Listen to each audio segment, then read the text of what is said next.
Hello, John Carroll. I'm Luis Jimenez. And I'm Chris Burrell. And this is JCTV News. Beyond the headlines. And up first, we have a story conducted by Hallie on how students feel about exams. How do you feel about it, Chris? Yeah, I like exams. Yeah, they're pretty chill. You only come to school for like 2 hours, 3 maybe? Yeah, and take tests. It's like almost 200 questions. Actually, I'm going to be able to exempt like more than half of mine. Oh yeah, I wish I could, but the life of a senior. Anyways, Here we go with Hallie. Hi everyone, it's Hallie Baker here. And exams are coming up in the next few weeks. So I decided to go and interview a few students to see how ready they felt for exams. Let's hear what they had to say. I feel ready because I'm not taking any. But I encourage when you become a senior that you should really focus on your grades and stuff because it is so nice not to take exams. So I feel like 50% ready. I feel like I could be a little bit more ready once we get the exam packets and stuff done, but other than that, I feel like I'm almost ready. I think I am very ready for exams. I have everything that I need to study, and if I continue to study, hopefully that I'll be able to pass my exams. And I just need to ask my teachers any questions that I have and make sure that I have all the materials that I need. I don't really feel ready for exams because no study guides have been given out, and I feel that study guides should be at least given out a good 2 weeks before the exam, not like the dead week of exam, because this year we have 2 days for dead week. What do you feel about? I'm ready for exams because it brings me one step closer to college. I am not too ready, but it's whatever.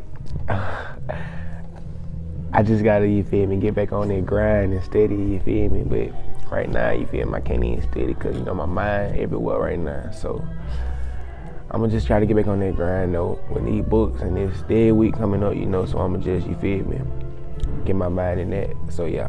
I feel pretty ready. My mom makes me study for the past 2 weeks because she's a teacher here. So, I feel pretty excited. Okay, so it seems like there's a lot of studying that still needs to happen. So good luck on your exams. Thanks, Holly. And up next we have Deja with the weather. What's up, JC? This is Deja with your weekly weather. Thursday will have a high of 44, a low of 22, and a 0% chance of rain. Friday will have a high of 41, a low of 23, and a 0% chance of rain. Saturday will have a high of 48, a low of 30, and a 0% chance of rain. Sunday will have a high of 56, a low of 46, and a 20% chance of rain. And Monday will have a high of 60, a low of 44, and a 70% chance of rain. Now here's a fun fact about the weather. On January 30th of 2011, Alabama's coldest weather was recorded at a temperature of negative 27 degrees Fahrenheit. Geesh, it was colder than Alaska. Now back to you, Luis. Thanks, Stacia, for the weather report. Up next, we have Joe King with sports. Thanks, Louise. Here's a couple highlights from last week's game against Bessemer City.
This week, make sure to come out and support us as we play Homewood at Homewood this Friday.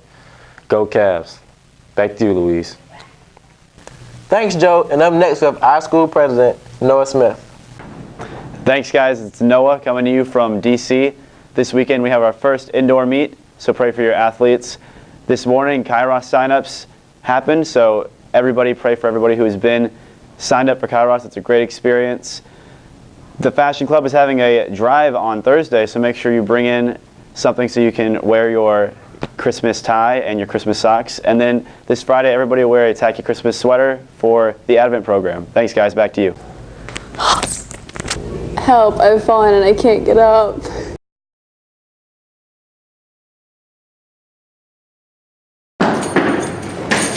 Help, I've fallen and I can't get up. Good thing I have life alert. Have no fear, Life Alert is here. Life Alert saved my life and it can save yours too. And welcome back. And up next, we have the verse of the week. And it comes from Psalms 55, verse 22. And it reads, "Cast your cares on the Lord, and he will sustain you. He will never let the righteous be shaken." Wow, makes me feel confident. Very confident. Yeah. Anyways, on Friday we have a Relay for Life sponsored movie night, and it was a success. A lot of people showed up, and just want to thank you guys for coming out. Yeah. It's for a good cause. You know, it's going to cancer research. So yeah.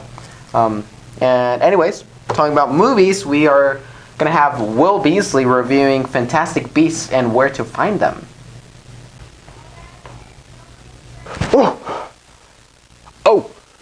Thanks, guys. And this week I'll be reviewing Fantastic Beasts and Where to Find Them, which is the newest movie in the wizarding world of Harry Potter. This movie takes place roughly 60 years before the Sorcerer's Stone, and it takes place in 1926 as we follow Newt Scamander, a former Hogwarts student and former Hufflepuff, as he travels to New York City. And in this movie, Newt has to go all over New York searching for magical creatures because they were let out of his briefcase by a muggle, oh wait, this is America, by a no-mage named Jacob Kowalski. Also wrapped up in the mess are two witches, Tina and Queenie, who are both graduates from the American School of Witchcraft and Wizardry, Ilvermorny.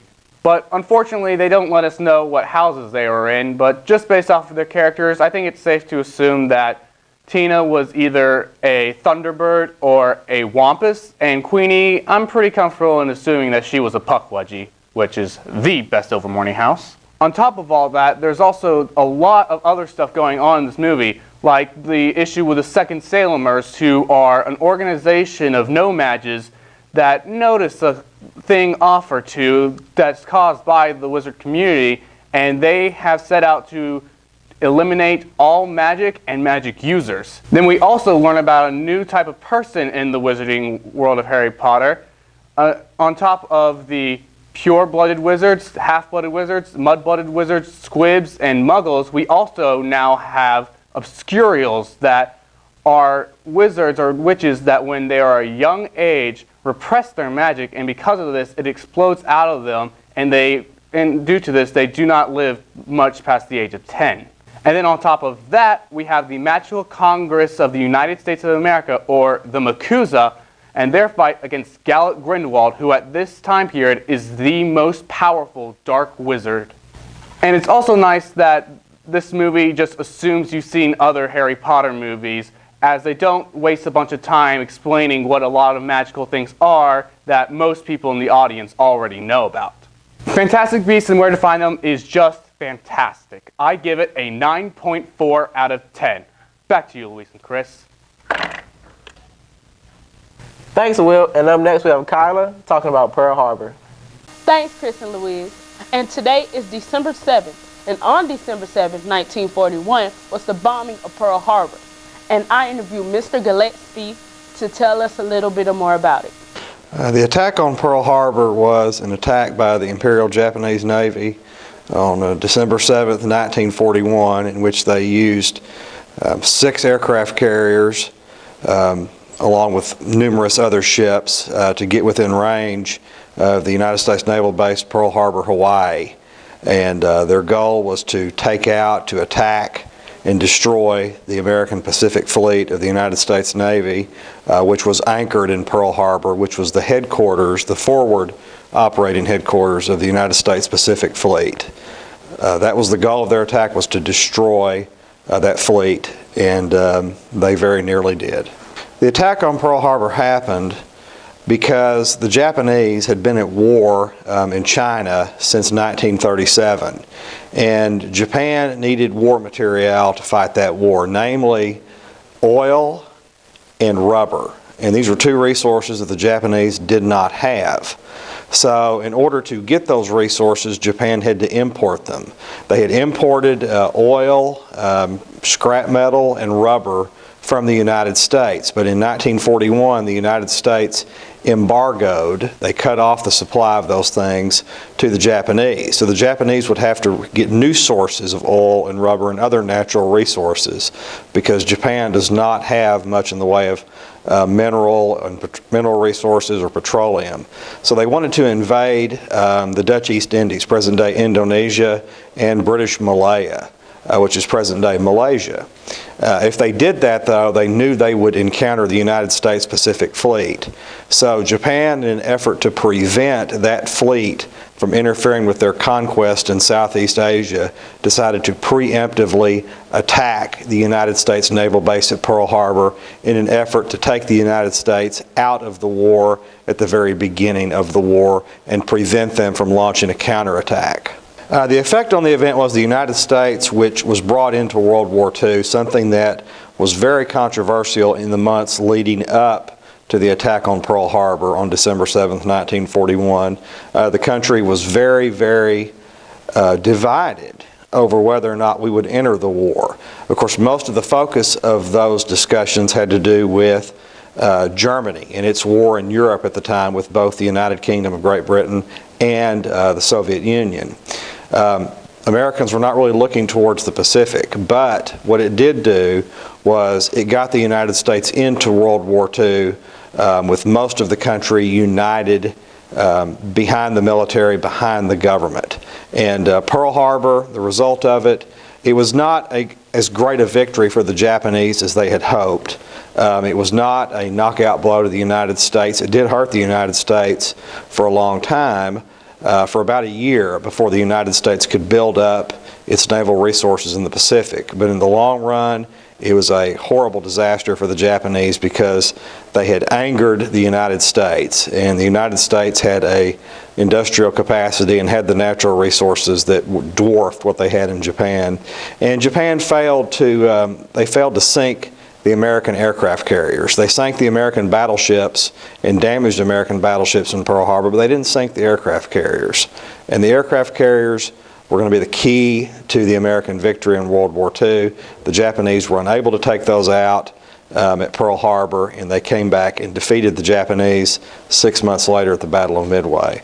So the results of Pearl Harbor was the United States was drawn into the war, and Japan was ultimately destroyed and defeated in 1945. And that's what happened today in history. Back to you, Chris and Louise. Thanks, Kyla. And that's all, folks. So this has been JCTV News Beyond the Headlines. Signing out.